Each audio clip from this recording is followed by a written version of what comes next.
Eto mga ka-espero ay isang bagulan mga ka-espero. Napaka gulang nito mga ka-espero. Pumasok agad siya sa bato. Hinanapan natin siya ng magandang pwesto para magandang pagkapana natin.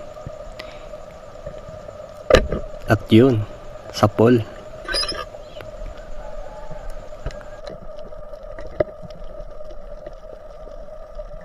Yan, huli siya. Pumasok pa siya sa bato eh. Malaki rin yan mga ka-espero, siguro may 1 kilo mahigit.